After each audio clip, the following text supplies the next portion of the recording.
Imam an-Nawawi rahimahullah said in the explanation of Muslim, those whose sayings are counted in consensus have agreed that it is permissible to wipe over the leather socks when on a journey and when in residence, whether it is done for a need or otherwise, to the extent that it is permissible for the woman who stays within her house and at times when the person is not walking about. It is only criticized by the Shia and the Khawarij, and their disagreement is not counted.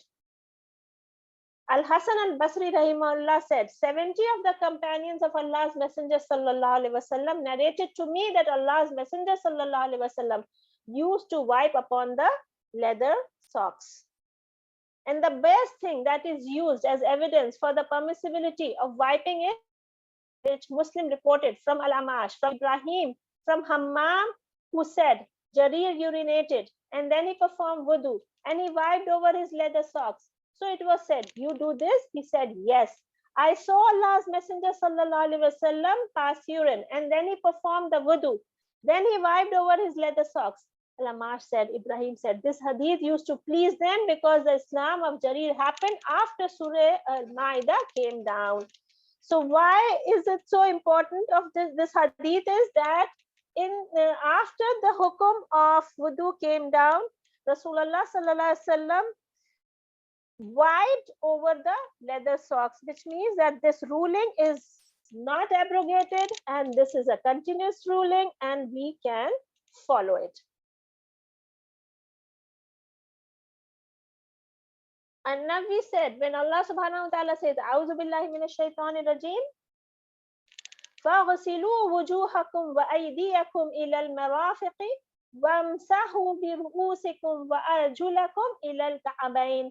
Meaning, then wash your faces and your arms up to and including the elbows, and wipe your heads and wash your feet up to and including the ankle bones. He said, so if the Islam of Jarir had come before the descent of Al-Ma'idah, it would have been possible that this hadith about wiping over the leather socks was abrogated by the ayah of Al-Ma'idah. But since this Islam came later on, then we know for certain that his hadith is to be acted upon. And it clarifies that the one who is meant by this ayah is the person who is not wearing leather socks. So therefore, the Sunnah particularizes the ayah and Allah knows best.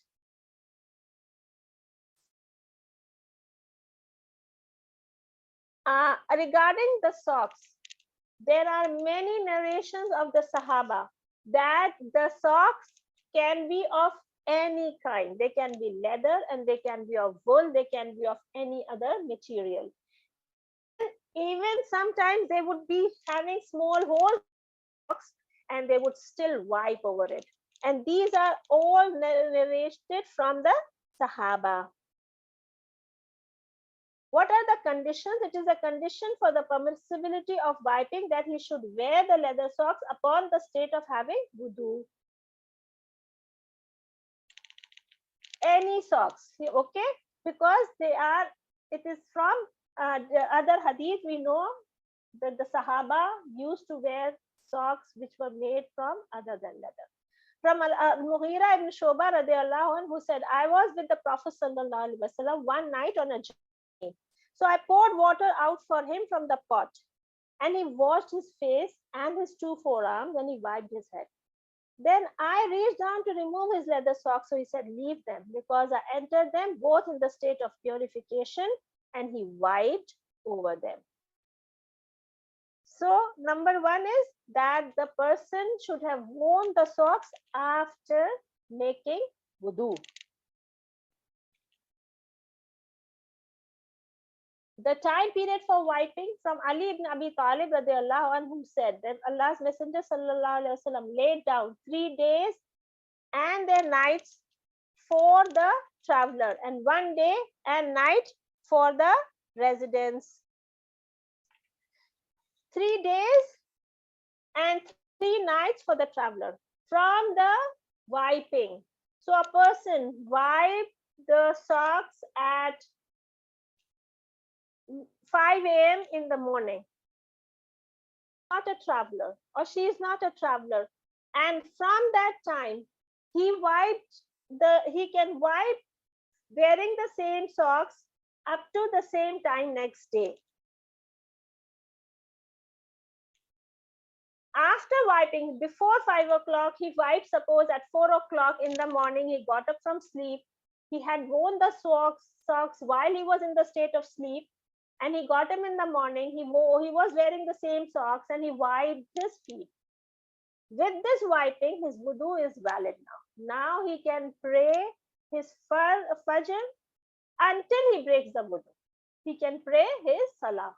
So the time period, if it ends, the wipe, now he has to take out the socks to make another wudu.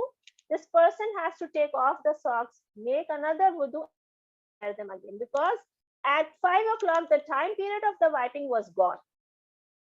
Now if he wants to wipe, he has to make another wudu.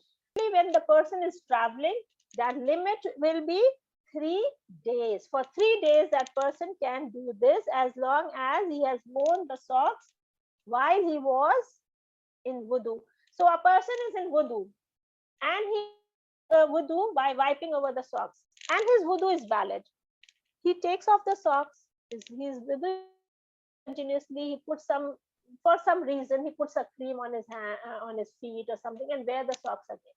This is valid because he didn't break wudu while his socks were not off his feet. Now with this wudu, he can again wear the socks, and this will continue his time period of wiping over the socks until next day 5 o'clock in the morning.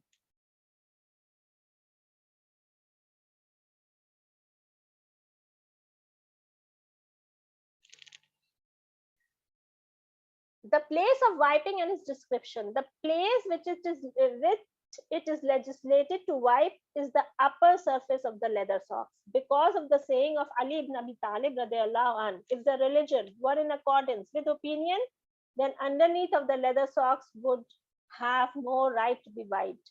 Then its top part. But I saw Allah's Messenger sallallahu alaihi wasallam wiping over the upper surface of the leather socks. So how to wipe it? Just wipe the upper surface of the socks, not the lower part. Wiping over socks and sandals. And just as it is permissible to wipe upon leather socks, then it is permissible to wipe upon normal socks, upon sandals, because of the hadith of Abu Mughira ibn Shuba that the Prophet ﷺ performed wudu and he wiped over the socks and the sandals. The socks should cover the ankles.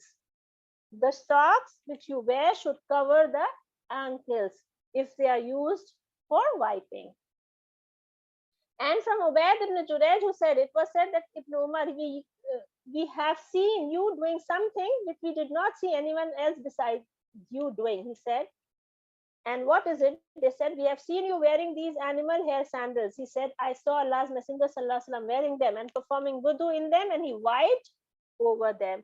So you can perform over the shoes and the socks both, if the ankles are covered. That which nullifies the wiping. The wiping is annulled by one of these things.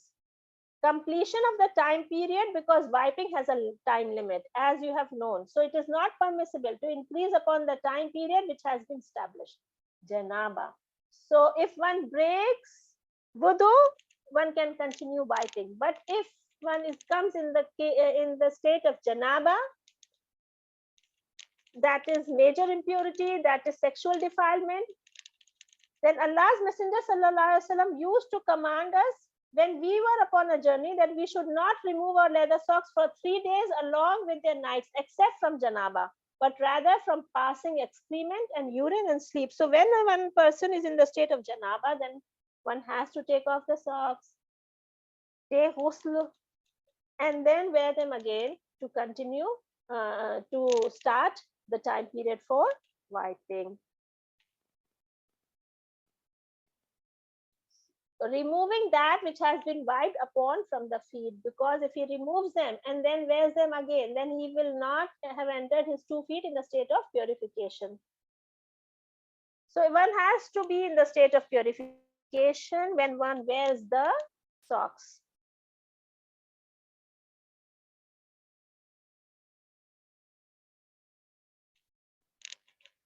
The completion of the time period and removing that which he had wiped upon nullify the wiping alone. So it is not permissible to wipe until he has performed the wudu and washed his feet, then wash.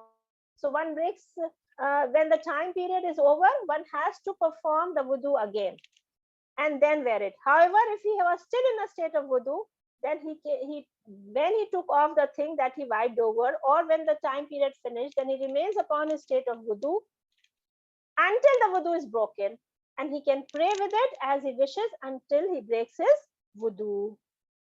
So one person wiped over his socks, that means he is in a state of wudu.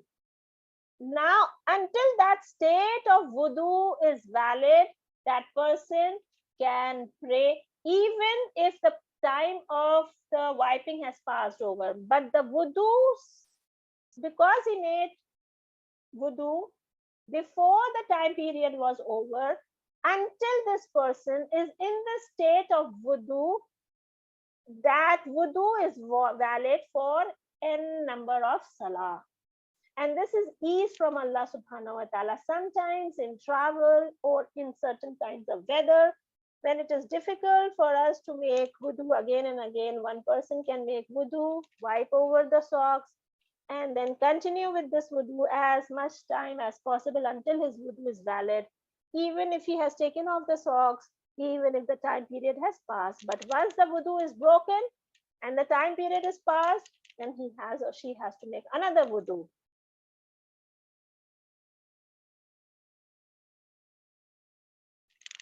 Okay, so now we are starting the ghusl.